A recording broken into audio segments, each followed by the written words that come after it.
Hare Krishna, welcome to our Krishna's Dasanodasi YouTube channel. आज हम read करेंगे Shrimad Bhagavad Gita as it is chapter number 1 Kurukshetra की युद्ध भूमि पर सैन्य निरीक्षण। श्लोक संख्या 8, 9, 10, 11, 12, 13 और 14। अध्याय 1 श्लोक संख्या 8। भवान् भीष्मश्च कर्णश्च कृपश्च समितिञ्जयः अश्वत्थामा विकर्णश्च सौमदत्तिस्तथैव च। शब्दार्थ है भवान आप, भीष्म भीष्म पितामह, च भी कर्णः कर्ण, च और कृपः कृपाचार्य, च तथा समितिञ्जयः सदा संग्राम विजयी, अश्वत्थामा अश्वत्थामा, विकर्णः विकर्ण, च तथा सौमदत्ति ही सौमदत्त का पुत्र, तथा भी एव निश्चय ही च भी। अनुवाद है मेरी सेना में स्वयं आप, भीष्म, कर्ण, कृपाचार्य, अश्वत्थामा, विकर्ण तथा सौमदत्त का पुत्र भूरिश्रवा आदि है जो युद्ध में सदैव विजयी रहे हैं। श्रील प्रभुपाद जी तात्पर्य में लिखते हैं दुर्योधन उन अद्वितीय युद्ध वीरों का उल्लेख करता है जो सदैव विजयी होते रहे हैं। विकर्ण दुर्योधन का भाई है, अश्वत्थामा द्रोणाचार्य का पुत्र है और सौमदत्ति या भूरिश्रवा बाहलिकों के राजा का पुत्र है। कर्ण अर्जुन का आधा भाई है क्योंकि वह कुंती के गर्भ से राजा पांडु के साथ विवाहित होने के पूर्व उत्पन्न हुआ था। कृपाचार्य की जुड़वा बहन द्रोणाचार्य को ब्याही थी। श्लोक संख्या 9। अन्ये च बहवः शूरा मदर्थी त्यक्तजीविताः नानाशस्त्रप्रहरणाः सर्वे युद्धविशारदाः। शब्दार्थ है अन्य सब, च भी वह अनेक, शूराः वीर, मद अर्थे मेरे लिए, त्यक्त जीविताः जीवन का उत्सर्ग करने वाले, नाना अनेक, शस्त्र आयुधः, प्रहरणाः से युक्त सुसज्जित, सर्वे सभी, युद्ध विशारदाः युद्ध विद्या में निपुण। अनुवाद है ऐसे अन्य अनेक वीर भी हैं जो मेरे लिए अपना जीवन त्याग करने के लिए उद्यत है। वे विविध प्रकार के हथियारों से सुसज्जित है और युद्ध विद्या में निपुण है। प्रभुपाद जी ने तात्पर्य में लिखा है जहाँ तक अन्यों का तथा यथा जयद्रथ, कृतवर्मा तथा शल्य का संबंध है, वे सब दुर्योधन के लिए प्राणों की आहुति देने के लिए तैयार रहते थे। दूसरे शब्दों में यह पूर्व निश्चित है कि अब पापी दुर्योधन के दल में सम्मिलित होने के कारण कुरुक्षेत्र के युद्ध में मारे जाएंगे। निसंदेह अपने मित्रों की संयुक्त शक्ति के कारण दुर्योधन अपनी विजय के प्रति आश्वस्त था। श्लोक संख्या 10। अपर्याप्तं तदस्माकं बलं भीष्माभिरक्षितं पर्याप्तं त्विदमेतेषां बलं भीमाभिरक्षितं। शब्दार्थ है अपर्याप्तम अपरिमेय, तत् वह, अस्माकं हमारी, बलम शक्ति, भीष्म पितामह द्वारा, अभिरक्षितम बलिभाति संरक्षित, पर्याप्तम सीमित, तु लेकिन, इदम यह सब, एतेषां पांडवों की, बलम शक्ति, भीम द्वारा, अभिरक्षितम बलिभाति सुरक्षित। अनुवाद है हमारी शक्ति अपरिमेय है और हम सब पितामह द्वारा बलिभाति संरक्षित है, जबकि पांडवों की शक्ति भीम द्वारा बलिभाति संरक्षित होकर भी सीमित है। तात्पर्य में लिखते हैं यहाँ पर दुर्योधन ने तुलनात्मक शक्ति का अनुमान प्रस्तुत किया है। वह सोचता है कि अत्यंत अनुभवी सेना नायक भीष्म पितामह के द्वारा विशेष रूप से संरक्षित होने के कारण उनकी सशस्त्र सेनाओं की शक्ति अपरिमेय है। दूसरी ओर पांडवों की सेनाएं सीमित हैं क्योंकि उनकी रक्षा और सुरक्षा एक कम अनुभवी नायक भीम द्वारा की जा रही है, जो भीष्म की तुलना में नगण्य है। दुर्योधन सदैव भीम से ईर्ष्या करता था क्योंकि वह जानता था कि यदि उसकी मृत्यु कभी हुई तो वह भीम के द्वारा ही होगी, किंतु साथ ही उसे दृढ़ विश्वास था कि भीष्म की उपस्थिति में उसकी विजय निश्चित है, क्योंकि भीष्म कहीं अधिक उत्कृष्ट सेनापति है। वह युद्ध में विजयी होगा और यह उसका दृढ़ निश्चय था। श्लोक संख्या 11। अयनेषु च सर्वेषु यथा भागमवस्थिताः भीष्ममेवाभिरक्षन्तु भवन्तः सर्व एव हि। शब्दार्थ है अयनेषु मोर्चों में, च भी, सर्वेषु सर्वत्र, यथा भागम अपने अपने स्थानों पर, अवस्थिताः स्थित, भीष्मं भीष्म पितामह की, एवं निश्चय ही, अभिरक्षन्तु सहायता करनी चाहिए, भवन्तः आप, सर्वे सब के सब, एव ही निश्चय ही। अनुवाद है अतएव सैन्य व्यूह में अपने अपने मोर्चों पर खड़े रहकर आप सभी भीष्म पितामह को पूरी पूरी सहायता दें।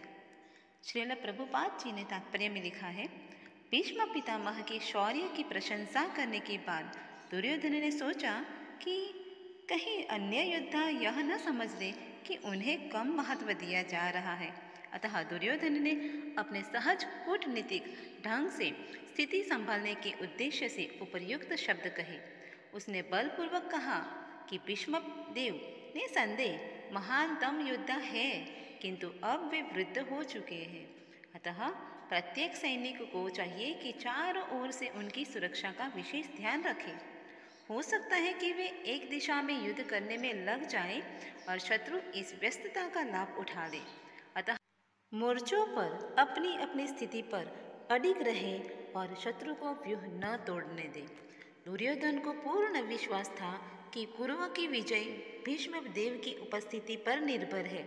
उसे युद्ध में भीष्मदेव तथा द्रोणाचार्य के पूर्ण सहयोग की आशा थी, क्योंकि वह अच्छी तरह जानता था कि इन दोनों ने उस समय एक शब्द भी नहीं कहा था जब अर्जुन की पत्नी द्रौपदी को असहायावस्था में भरी सभा में नग्न किया जा रहा था, और जब उसने उनसे न्याय की भीख मांगी थी, यह जानते हुए भी कि इन दोनों सेनापतियों के मन में पांडवों के लिए स्नेह था।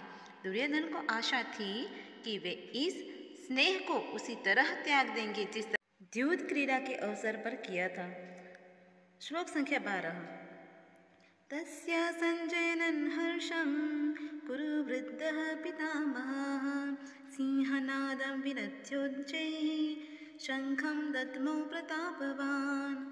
शब्दार्थ है तस्य उसका, संजनयन बढ़ाते हुए, हर्षम हर्ष, कुरु वृद्ध कुरु वंश के वयोवृद्ध भीष्म, पितामह पितामह बाबा, सिंहनादम सिंह की सी गर्जना, विनद्य गरज कर, उच्चैहि उच्च स्वर से, शंखम शंख, तद्मौ बजाया, प्रतापवान बलशाली। अनुवाद है तब कुरुवंश के वयोवृद्ध परम प्रतापी एवं वृद्ध पितामह ने सिंह गर्जना की सी ध्वनि करने वाले अपने शंख को उच्च स्वर से बजाया, जिससे दुर्योधन को हर्ष हुआ। प्रभुपाद जी ने तात्पर्य में लिखा है, कुरुवंश के वयोवृद्ध पितामह अपने पौत्र दुर्योधन का मनोभाव जान गए और उसके प्रति अपने स्वाभाविक दयावश उन्होंने उसे प्रसन्न करने के लिए अत्यंत उच्च स्वर से अपना शंख बजाया, जो उनके सिंह के समान स्थिति के अनुरूप था। अप्रत्यक्ष रूप में शंख के द्वारा प्रतीकात्मक ढंग से उन्होंने अपने हताश पौत्र दुर्योधन को बताया दिया कि उन्हें युद्ध में विजय की आशा नहीं है, क्योंकि दूसरे पक्ष में साक्षात भगवान श्री कृष्ण है। फिर भी युद्ध का मार्गदर्शन करना उनका कर्तव्य था और इस संबंध में वे कोई कसर नहीं रखेंगे। श्लोक संख्या 13। ततः शंखश्च भैर्यश्च पणवानकगोमुखाः सहसैवाभ्यहन्यन्त सशब्दस्तु मुलोऽभवत्। शब्दार्थ है ततः तत्पश्चात शंखः शंख, च भी भैर्यः बड़े बड़े ढोल नगाड़े, च तथा पणव आनक ढोल तथा मृदंग गोमुखाः श्रृंगः सहसा अचानक एव निश्चय ही अभ्यहन्यन्त एक साथ बजाए गए सह वह शब्दः समवेत स्वर तुमुलः कोलाहलपूर्ण अभवत हो गया।